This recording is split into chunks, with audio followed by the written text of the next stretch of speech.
next rule for sums I want to take a look at is if I have the sum as I goes from 1 to n of a sub I plus b sub I. So I'm adding up a bunch of things, but each of my terms is itself a sum of two parts, an a part and a b part. Well, what this rule says is that I'm allowed to add up all the a's first, so I can take the sum as I goes from 1 to n of a sub I, and then I can add to that the sum as I goes from 1 to n of b sub I. Again, I want to just take a look at an example, see if we can figure out what familiar properties of arithmetic this is giving us. Okay, so let's say I had the sum as I goes from 3 to 5 of 2 plus I. According to this rule, that should be the sum as I goes from 3 to 5 of 2 plus the sum as I goes from 3 to 5 of I. Now notice 2 is a constant here, but it's not connected to the I by multiplication, so I can't factor it out because it's not a factor. It's a term or something that I'm adding to things. Okay, well, if I were to write this out, I'm starting at 3 and counting up to 5, and each one of my terms has two parts to it.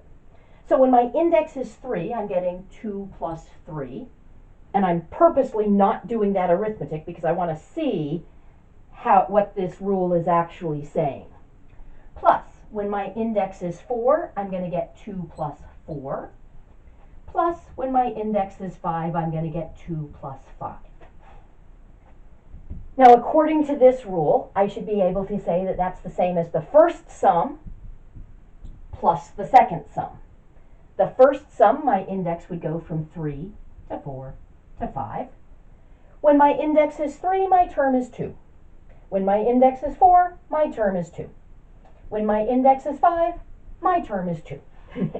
So I'm getting a 2 for every single value of the index. So that's 2 plus 2 plus 2. Here, for this sum, the terms are varying. So again, my index goes from 3 to 5, but now my term just matches the index. So this is going to be a 3 plus a 4 plus a 5. Now if I take a look, I'm adding up 1, 2, 3, 4, 5, 6 numbers here, and 1, 2, 3, 4, 5, 6 numbers here. It looks like they're just arranged differently. Here I have a 5. There's a 5. Here I have a 4. There's a 4. Here I have a 3. There's a 3. Here I have a 2. There's a 2. Here I have a second 2. There's a second 2. Here I have a third 2. There's a third 2. Okay. So it's the same 6 numbers. All we've done is rearranged them. So I've changed the order. Here all the 2's were first, and here the 2's alternate with the other number. And I've grouped them differently. Here I have 2 groups of 3, and here I have 3 groups of 2. So that's actually 2 different rules. This is the commutative and associative laws. The commutative law of arithmetic says the order doesn't matter. Add things up in whatever order you want, doesn't make a difference. The associative law says the parentheses don't make a difference. You can group things however you want. And so this rule, which I'm going to call the sum rule for sums, basically sums distribute over addition. Okay. This rule is just combining the commutative and the associative laws. Okay. All right. Now, if that's the sum rule, there's also a difference rule.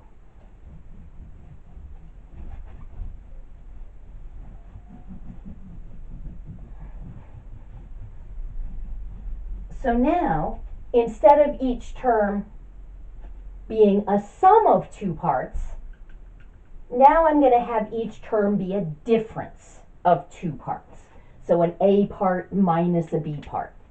And this says I can take the sum as I goes from 1 to n of the A's minus the sum as I goes from 1 to n of the B's. So again, let's just take a look at an example.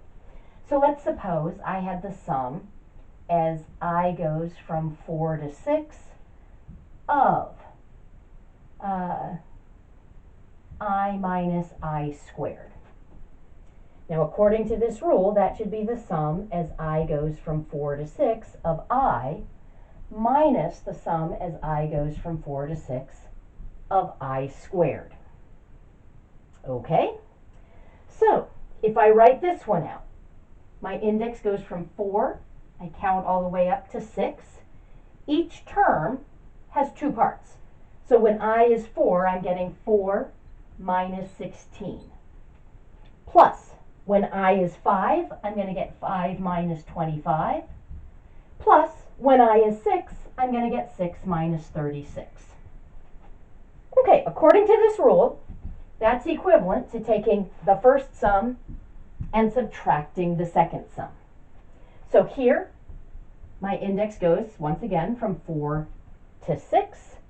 When my index is 4, I'm getting a 4, plus a 5, plus a 6 when the index is 6. Then I'm subtracting. Again, my index goes from 4 up to 6. When my index is 4, I've got 16, plus 5 gives me 25, plus 6 gives me 36. Now, if I take a look, I do have 1, 2, 3, 4, 5, 6 numbers. 1, 2, 3, 4, 5, 6 numbers here. Okay. I can see here's my 4, here's my 4, here's my 5, here's my 5, here's my 6, here's my 6. I do just need to be careful because I'm rearranging them and regrouping them. So once again, I'm just using the associative and commutative laws. But I do know that with subtraction, order matters. So when I have 4 minus 16, I can't just change that to be 16 minus 4. But as long as I keep the negative sign with the 16, I could rewrite that as negative 16 plus 4. As long as I keep the negative terms negative, I can change the order and change the grouping. So if I take a look here, my 16 is negative, my 25 is negative, and my 36 is negative. Here, I need to remember that I would distribute that negative. So I've got a negative 16, a negative 25, and a negative 36. So this is really just the commutative and the associative laws as well. Just being very, very careful when we have subtraction that we keep the negative part with the b's. So the b's are here always negative. Okay, so that is 3 really important rules for sums. We've got the constant multiple rule that says we can factor out constants. We've got the sum rule that says if we're adding up something with more than one term, we can add up the first terms, add up the second terms, and then add up the results. And we've got the difference rule that says the same thing where we're subtracting. What I want to take a look at now is things that are absolutely not rules.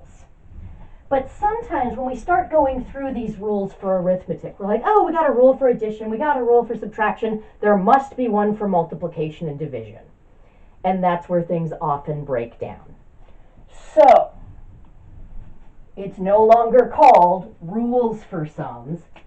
What I'm about to write is not a rule. Okay. If I have the sum as I goes from 1 to n of ai times bi, so these two parts are connected by multiplication, not addition or subtraction. That is not the same as adding up all of the a's and then adding up all of the b's and multiplying the results. That is absolutely false. Okay. Let's take a look at why. Okay. Let's just say I have the sum as I goes from 1 to 2, okay, of, oh, let's just do I times I plus 1. Okay. I'm saying that is not the same as the sum as I goes from 1 to 2 of I times this, I'm sorry, 2 times the sum as I goes from 1 to 2 of I plus 1. Let's take a look at what we get and see what goes wrong here. Here, this would be just one sum. My index goes from 1 to 2. When my index is 1, I'm going to get a 1 times 2. Plus when my index is 2, I'm going to get a 2 times 3. Now, we are saying that is not the same as this sum times this sum. So here my index would go from 1 to 2. The term I have is just I, so this would be 1 plus 2. Here we go from 1 to 2. My term is 1 more than the index. So when the index is 1, my term is 2 plus 3.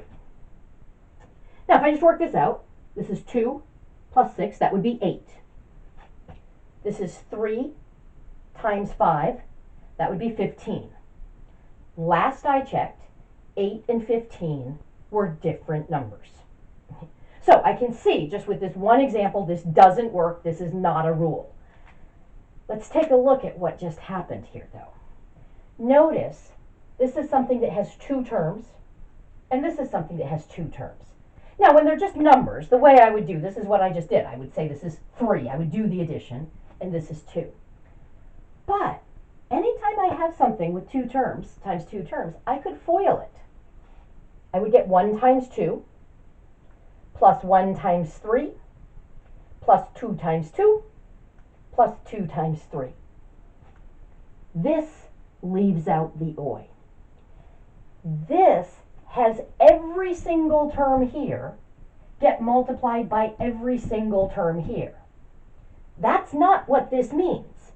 This means the value of I that I have at 1 gets multiplied by the value of I plus 1 that I have when I is 1. I only multiply 1 by 2. I don't also say, well, but what is this when I is 2? So I'm just matching this and this when the index is the same. Here, I'm distributing each part to each part over here. They mean totally different things. So, sums behave really nicely with respect to constant multiples. They behave really nicely with respect to sums and differences, but there is not a nice way of simplifying a sum of products. Okay. And by a similar token, there is not a nice way of simplifying a sum of quotients. So if I had AI over BI, that is absolutely not the same as the sum as I goes from 1 to n of AI over the sum as I goes from 1 to n of BI. If we think about it, this is just order of operations. PEMDAS tells us we do the multiplication first and then we add. So here we're multiplying these guys together, then we add them all up. This is adding first and then multiplying. That's a different order of operations. I'm gonna get a different result. Same thing here, but with the division. Okay. So very important to know what the rules are and be able to use them. Equally important to know what isn't a rule and not start making up new rules of math that are false and misleading and lead to horrible lies and untruths. So we will avoid that. We will only use the rules that are actually true.